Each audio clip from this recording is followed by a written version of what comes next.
Assalamualaikum warahmatullahi wabarakatuh. Alhamdulillah, assalatu wassalamu ala Rasulillah wa ala alihi wa ashabihi wa man tabi'ahum bi ihsan ila yaumiddin. Asyhadu an la ilaha illallah wahdahu la syarikalah wa asyhadu anna Muhammadan abduhu wa rasuluhu la nabiyya ba'da. Allahumma shalli wa sallim ala sayyidina Muhammad wa ala ali sayyidina Muhammad. Alhamdulillah, bersyukur kita kepada Allah dengan mengucapkan Alhamdulillahirabbil alamin. Bersalawat kita kepada Nabi besar Muhammad sallallahu alaihi wasallam dengan ucapan Allahumma shalli ala sayyidina Muhammad wa ala ali sayyidina Muhammad. Dan marilah kita memberikan salam kepada Rasulullah dengan ucapan Assalamualaikum ya Rasulullah. Baik teman-teman yang dirahmati Allah,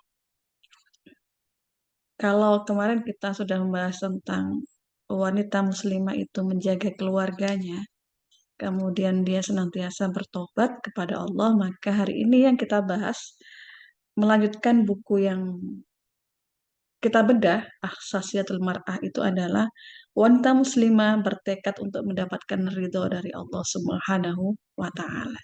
Jadi tujuannya adalah, parameternya adalah ridhonya Allah Subhanahu wa Ta'ala.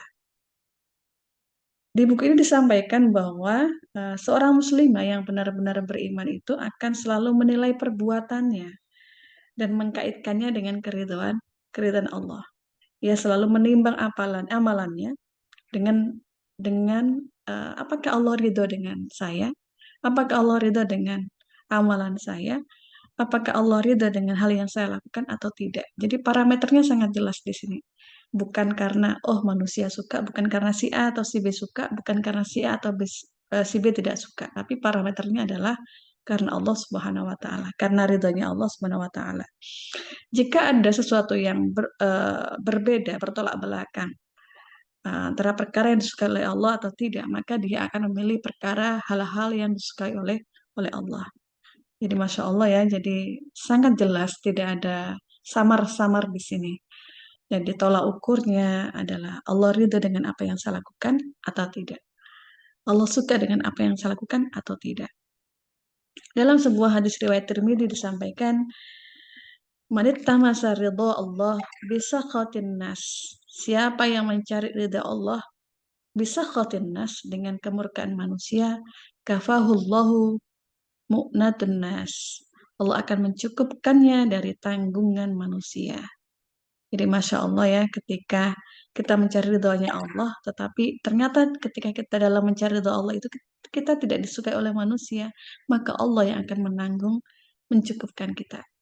Wa manittamasa ridho annas bisa khotillah wa kalahullahu ilan nas. Dan sebaliknya, siapa yang mencari keridhaan manusia dengan kemurkaan Allah, maka Allah, dia akan menyerahkan urusannya kepada manusia. Dia terserah manusia itu. Jadi mari kita berhati-hati dengan apa yang sudah kita lakukan dalam kehidupan ini. Marilah kita menjadikan parameter ukuran neraca adalah neracanya Allah. Allah ridho tidak dengan kita. Allah ridho tidak dengan apa yang kita lakukan, dengan kebijakan kita, dengan kebaikan yang kita lakukan, dengan keputusan kita. Kalau keputusan itu Allah ridho gitu ya, artinya tidak bertentangan dengan syariat Allah, maka insya Allah Allah juga akan meridhoinya. Dan tadi di riwayat Tirmizi tadi mengingatkan kepada kita bahwa Masya Allah, ketika kita menjadikan keridhaan Allah sebagai tujuan kita, dan dalam mencapai keridhaan itu ternyata ada yang tidak suka dengan kita, maka di situ disampaikan Allah yang akan mencukupkan, Allah yang akan memberikan kita tanggungan gitu ya, menanggung kita begitu. Dan sebaliknya, jika hanya karena ingin mencari ridhonya manusia kita melanggar syariat Allah, maka di situ disampaikan terserah ya, terserah kamu begitu kalau bahasa kasarnya. Jadi teman-teman, marilah kita sama-sama mengevaluasi diri kita, mengintrospeksi dan menjadikan ini sebagai langkah ke depan bahwa sebenarnya parameter amal kita itu adalah ridhonya Allah. Allah ridho kepada kita atau tidak, Allah suka kepada kita atau tidak, gitu. Wallahu a'lam bishawab. Assalamualaikum warahmatullahi wabarakatuh.